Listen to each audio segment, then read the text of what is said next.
Boa tarde a todos, mais uma vez bem-vindos a Ciência em Português. Voltamos a ter connosco o nosso convidado Pedro Figueira. Toda a gente já sabe, trabalha em astronomia, astrofísica, faz detecções de exoplanetas. No meu tempo chamávamos planetas extrasolares, mas entretanto a denominação mudou. Segundo ouvi dizer, também por culpa do Pedro, que Plutão deixou de ser um planeta, mas vamos falar disso e de outros temas durante a conversa de hoje. Pedro. Ah, o palco é teu. Ora, muito boa tarde ou bom dia. Muito obrigado por esta plataforma. E mais uma vez parabéns pela iniciativa, que acho que é muito engraçada e dá a conhecer um lado que normalmente fica nos bastidores, não é? Tanto pelo lado mais pessoal, mas também pelo lado mais técnico, porque muitas das vezes quando se fala de ciência, não há tempo para falar de tudo. Não é?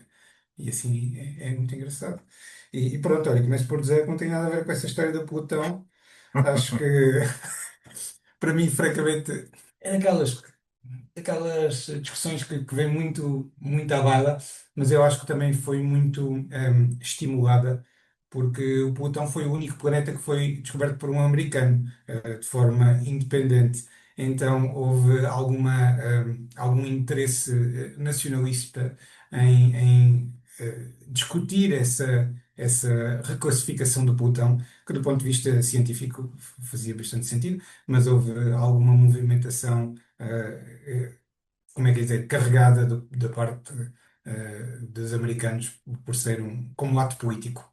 Mas pronto, acho que agora já não são maus perdedores e já aceitaram a realidade da coisa.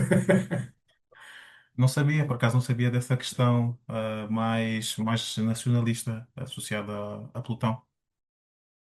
Sim, sim. Porque houve um conjunto de planetas em claro, a comunidade internacional está sempre em diálogo e houve um conjunto de planetas que foram descobertos por vários astrónomos, americanos ou não, ingleses, holandeses, tudo. Mas o Plutão foi descoberto apenas por um americano, portanto, tem essa dimensão. Ok. Mas pronto. Mas pronto, falando de coisas sérias e continuando o tema, e desculpa a provocação de Plutão, mas velocidade radial. Pois é bom começarmos por velocidade radial, porque eu expliquei da última vez, mas agora gostava de fazer uma explicação, se calhar, mais organizada a nível de temas, para depois também poder desenvolver em alguns detalhes que podem ser interessantes. Eh, Só voltando assim um bocadinho atrás, nós não temos a capacidade técnica para detectar um planeta extrasolar, ou exoplaneta, como bem disseste,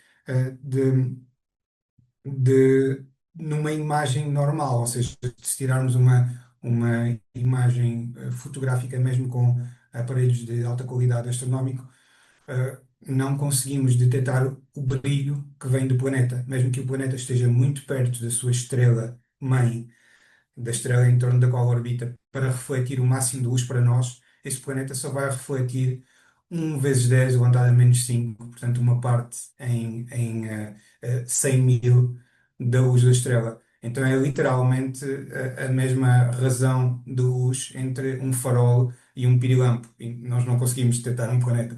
Portanto, temos que encontrar maneiras alternativas de detectar um planeta que não impliquem medir a luz que vem do planeta, porque a luz do planeta é ofuscada pela luz da estrela. E uma dos métodos para detectar planetas, que ficou bastante conhecido por ser um método que foi utilizado para detectar o primeiro planeta em torno de uma estrela como o Sol, é o método das velocidades radiais, que diz que se nós não conseguimos detectar a luz do planeta, não há problema porque detectamos o efeito gravitacional do planeta na estrela. Se o planeta orbita em torno da estrela, então, o que acontece é que a estrela sofre o efeito da gravidade do planeta, e o mais correto até é dizer que os dois orbitam em torno do centro de massa comum. Ou seja, a estrela vai fazer um pequeno movimento, uma pequena órbita, semelhante à órbita do planeta, mas mais pequena. E essa órbita da estrela nós conseguimos medir através da velocidade da estrela, a dita velocidade radial, que como expliquei no último episódio, sódio é a velocidade radial é uma velocidade medida na nossa direção, na direção do raio, um, ou na direção que nos une à estrela, e é uma velocidade que é medida através da análise das riscas espectrais das cores da estrela. Uhum, E acho que isto faz uma ponta engraçada para aquilo que eu fiz na tese, que foi estudar, eh, estudar a luz das estrelas e calcular estas velocidades radiais, a velocidade das estrelas, não nos comprimentos de onda visíveis, não no espectro visível, não na luz que os nossos olhos detectam, mas numa luz com outras propriedades que nos é invisível. E neste caso no infravermelho. Falou-se um bocadinho disso também no episódio com o Messias. As estrelas emitem em cores que vão para além daquilo que o nosso olho consegue detectar, e uma maneira de representar essas cores é a frequência ou o comprimento de onda, que são propriedades de certa maneira simétricas. E o que eu fiz durante a minha tese foi estudar estrelas através da sua emissão nos comprimentos de onda infravermelhos, porque pode ser bastante vantajoso. Em particular, a maior parte das estrelas que emitem no universo são tão frias que, em vez de emitirem uma luz que nós consigamos detectar com os nossos olhos, como o Sol, eh, ao olharmos para elas, vemos que elas não emitem quase luz nenhuma, porque na realidade elas emitem mais no infravermelho, são mais frias, emitem mais nos comprimentos de onda associados ao infravermelho. Portanto, se nós tivermos detectores infravermelhos e velocidades radiais no infravermelho, conseguimos detectar planetas em torno dessas estrelas. ok. E esse foi um objetivo da comunidade científica durante algum tempo, e eu ajudei a esse tipo, ajudei a atingir esse objetivo, porque no meu doutoramento desenvolvi velocidades radiais no infravermelho, que era uma coisa que se estava a tentar fazer e não se estava a conseguir fazer, e eu e um conjunto de pessoas, mais uma vez, equipas espalhadas pelo mundo, como estávamos a falar de Plutão, conseguiram chegar mais ou menos ao mesmo tipo de resultados, mais ou menos na mesma altura, que foi nos anos 2010. Já lá vão uns quantos. É. 2 anos, foi há 2 anos atrás, não, não, não foi mais do que Foi, isso. foi, foi, sim. Foi antes de ontem. Exatamente. Mas uma pergunta, Pedro, ou duas, se calhar. Qual é que era a dificuldade em medir no infravermelho? E como é que tu conseguiste, aliás, tu e os outros que fizeram esse tipo de coisas, como é que conseguiram suplantar a dificuldade? E se medissem a velocidade noutras regiões do espectro eletromagnético, tinham valores diferentes? E porquê que tinham valores diferentes, se os tinham? E depois como é que se podia reconciliar? Certo, certo. Se calhar vou começar pela segunda pergunta, para que também restabeleça umas ideias. Portanto, o primeiro objetivo, o objetivo fundamental era observar estas estrelas no infravermelho, porque elas no visível não emitem quase luz nenhuma. Então, quando nós apontávamos para lá os nossos instrumentos, nós detectávamos a estrela, mas era muito ruidosa. Ou seja, como os fotões que vinham da estrela eram poucos, a medição da velocidade no visível era muito pouco precisa. Então não se conseguia detectar o planeta por um problema de precisão, não havia precisão suficiente. E não havia basicamente fotões para fazer os cálculos. A estrela era muito fraquinha, cheia de ruído, e isso motivou a que se observasse para o infravermelho, em que a estrela é mais brilhante. É muito mais brilhante, há muito mais fotões que são emitidos no infravermelho por a estrela ser bastante fria. E então isso traz outras dificuldades, claro, como tu muito bem assinalaste. A primeira dificuldade é uma dificuldade técnica muito profunda, que é os detectores. Os nossos detectores mais avançados fazem o mesmo que o nosso olho, que é detectam comprimentos de onda semelhantes ao visível. Foi assim que os desenvolvemos, foi assim que trabalhámos na tecnologia durante dezenas e dezenas de anos. O detector, por simplesmente, não funciona no infravermelho.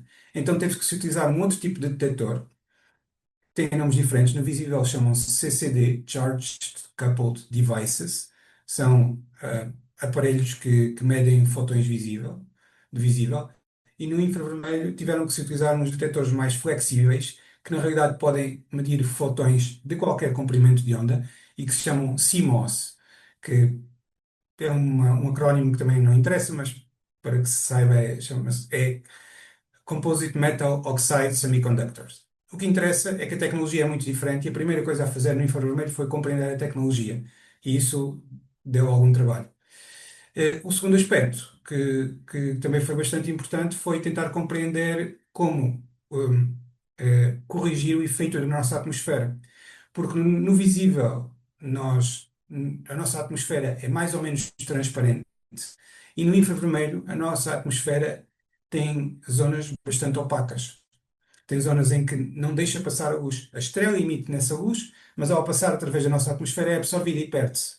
Uhum. Então, houve também um trabalho em tentar identificar onde melhor observar a estrela para não ser tão afetado por esta absorção da atmosfera e, quando possível, corrigi-la, corrigir este efeito de absorção.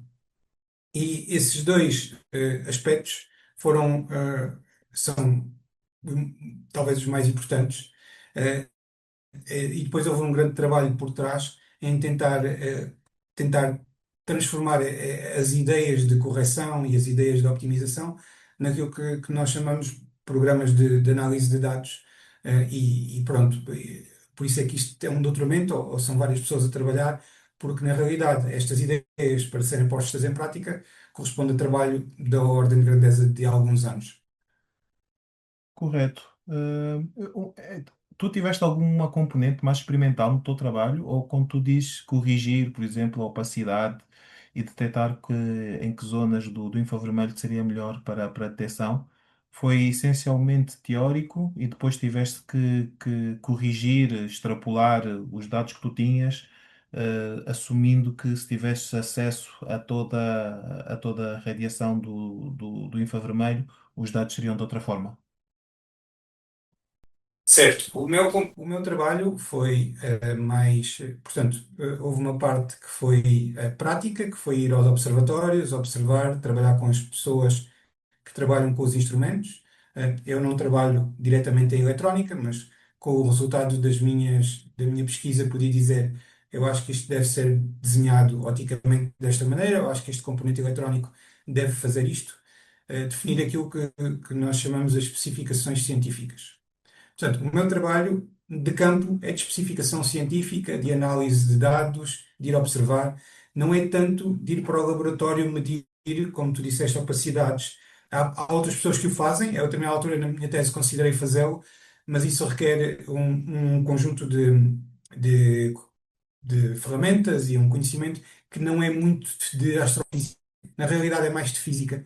O que nós fazemos nessas situações é que nós, de certa maneira, usamos as bases de dados físicas, que são bases de dados abertas, e nós vamos recolher a informação que eles lá têm acerca da nossa atmosfera, por exemplo, Uhum. e trabalhamos às vezes também na interface com eles, dizendo-lhes, olha, por exemplo, aqui vemos que detectamos uma molécula que vocês não têm na vossa base de dados. As outras identificamos bem. Aqui temos um comprimento de onda e uma profundidade de uma molécula que não está na vossa base de dados. Vocês podem ir para o laboratório fazer experiências e tentar identificar qual é a molécula. Mas eu não sei fazer essas experiências. Portanto, trabalhava só nesse género de interfaces. Ok, ok. Pronto, então depois já tinhas os dados e outra coisa que nós também falamos um bocado no programa anterior, mas se calhar damos aqui um bocado mais detalhe.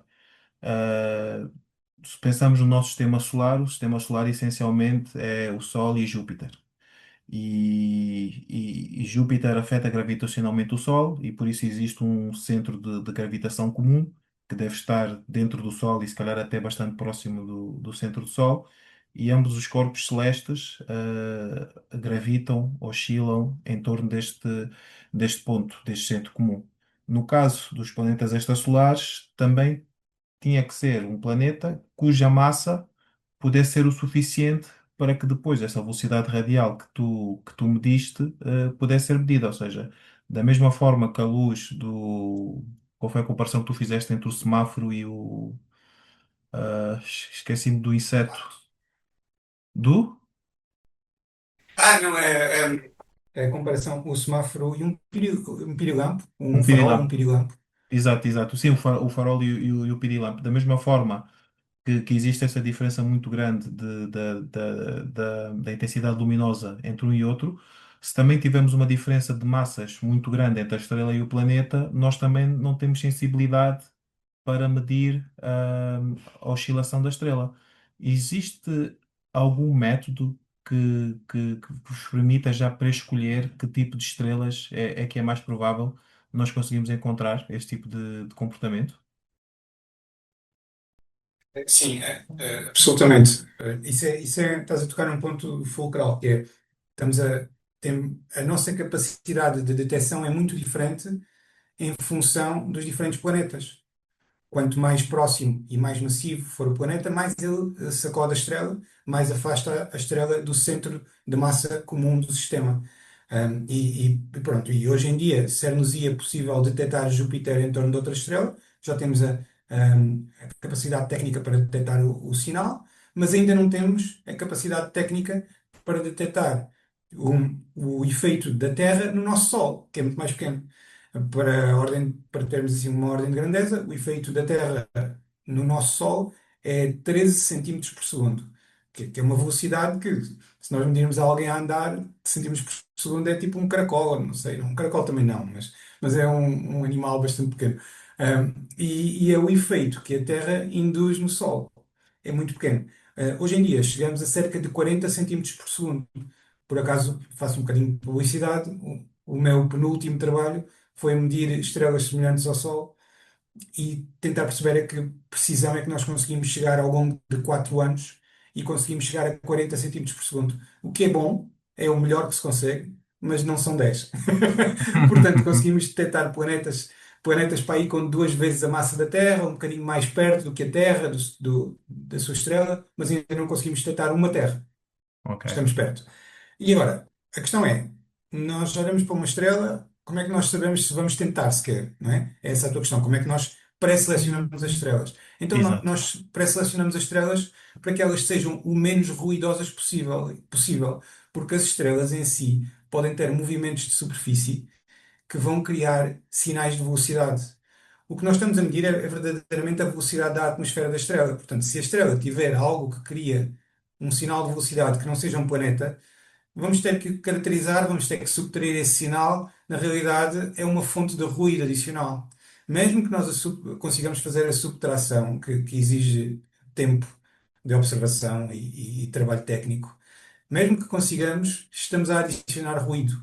Portanto, o que nós fazemos é olhar para as características das estrelas, em particular para aquilo que nós chamamos características de atividade, tentar perceber se a estrela é caracterizada por ter manchas e conseguimos identificar isso através de certas riscas espectrais, através da sua variação de brilho e pré-selecionamos estrelas para encontrarmos as estrelas que nós chamamos mais calmas, as estrelas cujas propriedades naturais são mais constantes.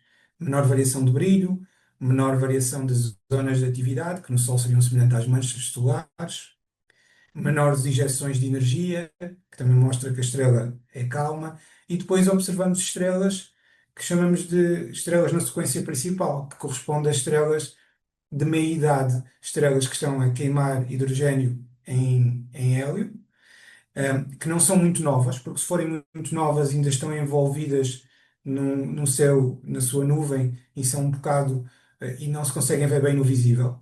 Vêem-se muitas vezes no rádio, como eu disse que fiz no meu primeiro trabalho, mas que não dá para medir velocidades radiais. E as estrelas mais velhas que o Sol também têm, já queimam outro género de elementos e queimam no mais próximo da superfície e têm mais movimentos erráticos à superfície e acabam por dificultar a detecção de planetas.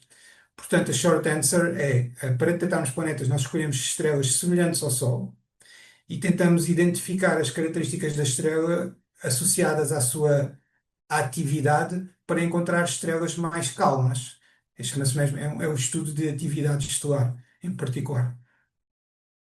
Certo. E a ironia é que se Uhum. olharmos para o Sol é uma estrela calma, mas não muito. Ou seja, há muitas coisas em que o Sol ainda é mais ativo que a maioria das estrelas que nós observamos, porque é demasiado ativo para nós. Portanto, nós podemos imaginar que as estrelas que nós observamos são tão calmas que nem sequer têm aquelas manchas que nós vemos nas imagens da superfície do Sol. É exatamente isso que ia perguntar. Atividade de manchas, o campo magnético será também uma destas coisas que fazem com que o Sol não seja tão calmo quanto necessário? Absolutamente.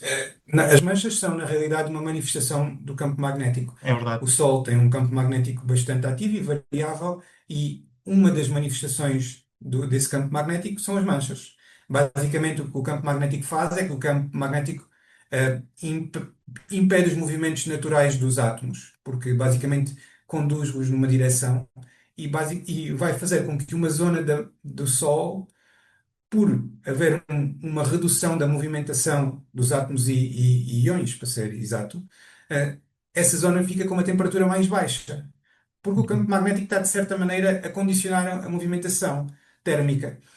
E o que é que isto vai fazer? Vai fazer que esta zona seja mais escura.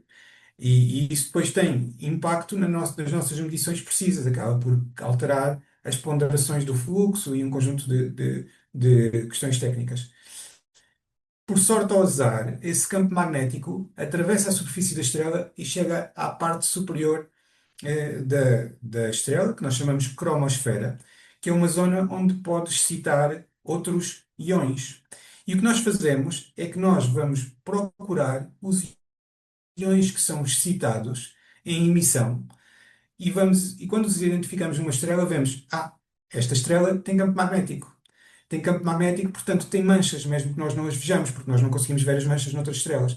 Uhum. E basicamente atribuímos uma prioridade mais baixa a esta estrela. E observamos sempre preferencialmente estrelas mais calmas.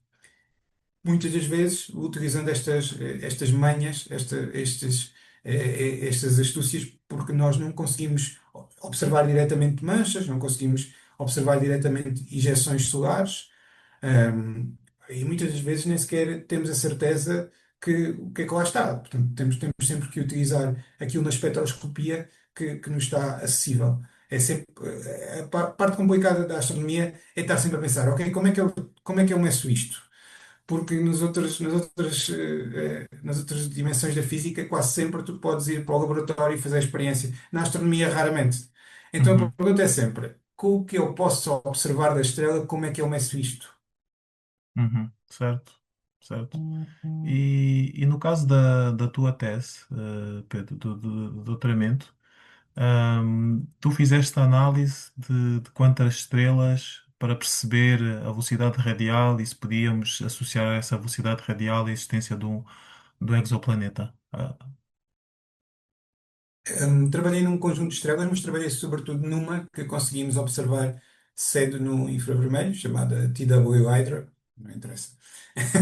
Uma estrela relativamente jovem e que por isso era difícil de observar. E houve um grupo de investigadores que detectou lá um planeta, mas aquilo cheirava a esturro, porque basicamente aquele planeta tinha características muito semelhantes ao período de rotação da estrela. E muita gente começou a colocar a questão, mas isto não será a estrela a rodar? E ao rodar muda a velocidade? Porque isto é o período de rotação da estrela. Eles dizem que detectam um planeta com este período, mas seria uma grande coincidência haver um planeta e a estrela rodar com o mesmo período. E conhecia-se o período da estrela, há muitos anos. Então, a minha tese foi, sobretudo, fazer a análise no infravermelho dessa estrela, para, porque basicamente tinha-se melhor capacidade de análise, tinha-se melhor capacidade a nível de redução do ruído, mas também permitia identificar o movimento das manchas, porque no infravermelho, porque no infravermelho toda a estrela tem um comportamento diferente, ou o efeito em velocidade radial de uma mancha no visível e no infravermelho é diferente. Portanto, essa também é uma característica interessante de observar no infravermelho. É que quando tens um efeito de atividade, esse efeito de atividade é cromático. Uhum. Observar no verde, no azul, no vermelho é diferente. Mas os comprimentos de onda são próximos, estão próximos. Se nós compararmos o infravermelho com o centro do visível, que é o verde, eh, aí já conseguimos ver uma diferença muito grande. E eu, portanto, trabalhei muito nessa estrela, a tentar observar no infravermelho, a tentar medir velocidades radiais no infravermelho, e apercebi-me que essa estrela tinha propriedades, tinha velocidades radiais muito diferentes daquilo que se dizia que era um planeta e não podia ser. Não podia ser. Portanto, basicamente era a atividade que estava a criar aquele falso planeta. E foi algo Hum. pronto, que já se tinha feito, mas que foi a primeira vez que se fez com essa precisão e, portanto, abriu um conjunto de opções.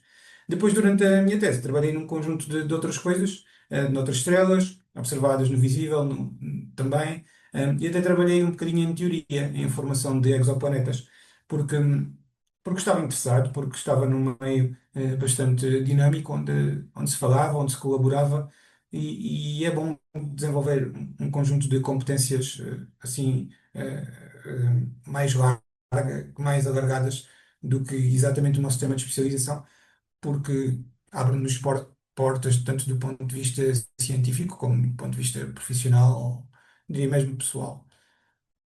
De acordo. E se ainda tiveste tempo, Pedro, talvez uma última pergunta.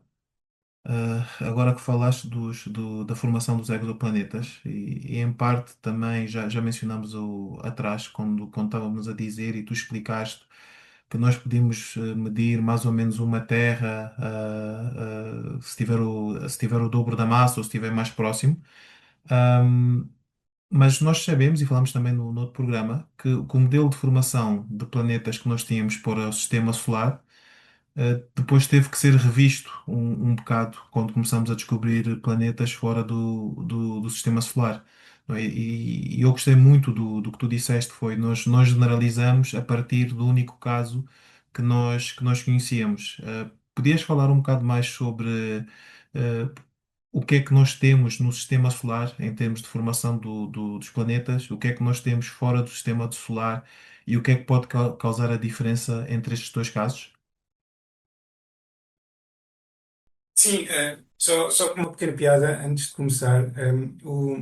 Parece que o Michel Mayer contou que quando ele esteve para publicar o primeiro planeta, que tem um período de 4 dias e qualquer coisa, acho que é 4,12 ou 4,13, ou seja, é um planeta que tem uma órbita mais pequena que a órbita de Mercúrio. É um planeta que orbita o seu Sol tão depressa e tão próximo que está mais perto do que Mercúrio está do nosso Sol, e ainda assim é um planeta gigante, um Júpiter.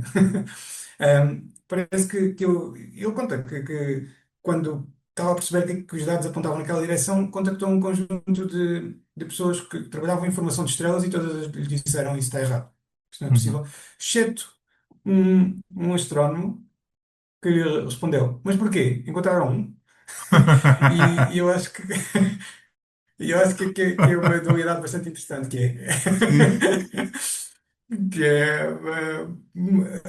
há sempre um conjunto de pessoas que levam muito seriamente aquilo que está publicado e há outros que se calhar por terem uma visão diferente ou por terem um conhecimento um bocadinho diferente, pode ser tanto visão pessoal como visão técnica, acabam por ter uma abordagem diferente. isso. Então, o que aconteceu foi que o nosso sistema solar é um sistema solar muito regrado, com planetas rochosos no interior, e depois aquilo que nós chamamos os gigantes gasosos, Júpiter, Saturno, e depois aquilo que nós chamamos os gigantes gelados, Neptuno, Urano. E depois temos Plutão e todo um conjunto de planetas com características semelhantes às de Plutão, e que basicamente desclassificou-se Plutão porque há muitos planetas com as características de Plutão e era assim um bocado, era só histórico haver Certo. Plutão. Porque se houvesse Plutão tinham que haver, tanto quanto é percebido, dezenas e dezenas de outros planetas. Sim. Porque têm Acho, as acho que, mesmas características. acho que Ceres até chega a ser maior que Plutão, não é? Se a memória não. Exatamente. Há todo um conjunto Uhum. de razões para repensar a classificação de Plutão como planeta. Uhum. Um corpo interessantíssimo, mas se calhar não lhe devíamos chamar o mesmo que os outros. E foi daí que veio a discussão. E o que acontece é que quando se olha para os outros sistemas solares, que, no momento conhecemos 6.000 exoplanetas, há de tudo. Há planetas gigantes próximos das estrelas, há planetas gigantes longe das estrelas, há planetas rochosos e pequenos perto das estrelas, há todas as opções. O que nós vemos é que a maior parte das estrelas tem não só um planeta, mas aquilo que nós chamamos de sistemas de planetas. vários planetas em torno da estrela. E também vemos que muitas delas têm os planetas muito próximos dinamicamente. O que é que isto quer dizer? Quer dizer que os planetas estão tão próximos que se eles se aproximassem mais, começavam a interferir gravitacionalmente uns com os outros. Isto significa que os planetas estão tão próximos quanto conseguem estar. Foram-se aproximando ao longo da formação, foram-se aproximando ao longo da sua evolução, talvez depois de se terem formado, não é claro. Mas o que sabemos é que os outros sistemas planetários são sistemas com características muito diferentes entre si. Há de tudo, há planetas massivos próximos, planetas massivos longe, sistemas de planetas pequenos. O que é mais difícil de encontrar é um planeta massivo próximo com planetas pequenos fora, mas também os há. E, portanto, há toda um zoo de exoplanetas. Convidaram-me para escrever, para organizar um livro, e eu chamei à minha secção o Zoo das Exoplanetas, porque é o que isso parece. E as características que conduzem a todos este zoo, se calhar são vários mecanismos, são tão diferentes que nós supomos que sejam vários mecanismos. Supomos que a formação seja uma formação num disco, mas depois num disco que se chama protoplanetário, o disco onde se formam os planetas, mas depois os planetas podem começar a interagir gravitacionalmente entre si, durante a sua formação ou depois, e podem mudar de posição. Podem se aproximar, podem injetar-se, também vemos muitos planetas injetados, podem cair na estrela, podem voar, desligar-se da estrela, criar órbitas muito grandes, como um cometa, ou mesmo completamente desligados gravitacionalmente. Portanto, temos um bocadinho de tudo. E a nossa melhor explicação é que há um conjunto de mecanismos que estamos a tentar perceber ainda, que alteram as propriedades dos planetas, em particular a sua órbita, sobretudo associados com a gravidade, mas também podem estar associados com a sua proximidade à estrela, fenómenos que nós chamamos de evaporação. Por um planeta estar perto da estrela, pode perder massa da sua atmosfera por efeito da radiação estelar. É percebido. Então, porque a tua explicação foi muito boa, Pedro. Tenho uma última pergunta. Essencialmente, se calhar podemos caracterizar os planetas com três grandezas: o raio, a constituição e a massa. E tu, ao longo da tua explicação, foste sempre dando notas de uma forma ou de outra que nós conseguimos saber o raio, a constituição e a massa. De que forma é que nós conseguimos saber isso, sendo que existem aqueles sistemas de ruído, da radiação estar sobreposta pela radiação da estrela? Como é que tu consegues determinar o raio, a massa e a composição de um planeta extrasolar? Então, a massa é determinada através do efeito gravitacional, como tu disseste, e como nós já tínhamos visto, através do efeito da órbita do planeta em torno da estrela. E, o efeito induzido na estrela é proporcional à massa do planeta. Portanto, temos aí uma medida da massa. Depois, se o planeta passar entre nós e a estrela, vai bloquear a luz que nos chega a nós, na Terra, vinda da estrela. Vai criar uma redução de brilho periódica. Cada vez que o planeta passa na sua órbita, reduz o brilho. Isto dá-nos uma medição do raio do planeta, se nós soubermos o raio da estrela, e normalmente sabemos, mas também nos dá uma medição do ângulo da órbita. Como tu tinhas dito, a massa, quando nós não sabemos o ângulo da órbita, é uma massa inferior. Mas se o planeta está a passar em frente a nós, nós sabemos o ângulo da órbita. Está muito próximo de 90 graus. Está muito próximo da nossa linha de visão. Portanto, nós temos, nestes planetas que são medidos em velocidade radial e em trânsito, temos a massa e o raio precisamente determinados. E isto abre todo um conjunto de portas a todo um conjunto de análises, e em particular a análise da densidade. E através da densidade nós podemos estimar a composição. Muitas das vezes não conseguimos estimar muito bem, porque há várias composições que dão a mesma densidade. Acrescenta-se um bocado de gás, retira-se um bocado de terra, e aquilo vai dar a mesma massa e o raio, mais ou menos, dentro dos nossos erros. Mas muitas das vezes conseguimos utilizar outros argumentos, conseguimos dizer, por exemplo, ok, não existe tanta massa rochosa disponível num sistema solar, portanto não pode ter esta massa rochosa toda. Ou às vezes conseguimos medir o efeito, conseguimos medir um bocadinho da atmosfera do planeta e conseguimos dizer, ok, este planeta tem este componente gasoso. Portanto, pelo menos vai ter um bocadinho desta composição. Portanto, basicamente, para fazer o wrap-up, nós, com o método das velocidades radiais e o método dos trânsitos, determinamos a massa e o raio, respectivamente, de forma precisa, e permite-nos constranger, estabelecer um constrangimento da composição, que muitas das vezes, com outros argumentos, conseguimos limitar aqui e ali. Nunca sabemos exatamente a composição, mas conseguimos ter uma boa estimativa que depois vai informar os modelos de formação planetária, que é isso que nós precisamos hoje em dia. Exatamente. Obrigado, Pedro. Não tenho mais nada a acrescentar. Também já estamos praticamente no fim da nossa conversa. Mais uma vez agradecer pelo teu tempo e acho que desta vez tivemos uma conversa com fim, mas acho que ser convidado mais vezes para nos ensinar esses temas que são tão fascinantes. Obrigado. Prazer é meu.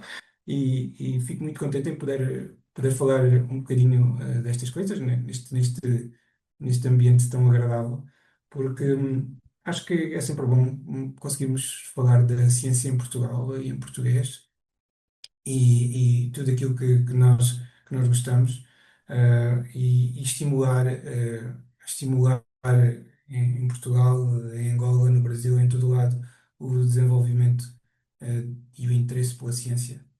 E falar na nossa língua chega mais perto, não é? Portanto, Exatamente. tem a sua Às vezes, vantagem. exato, às vezes é um bocado difícil alguns termos, porque eu sei inglês, tenho que pensar, e tu também, que eu reparei, como é que se Ai, diz isto em não sabes português? nada. Mas sim, mas é bom falarmos a nossa língua sobre isto. Obrigado, Pedro, e um grande Muito abraço. bem. Muito obrigado. Um grande abraço, irmão.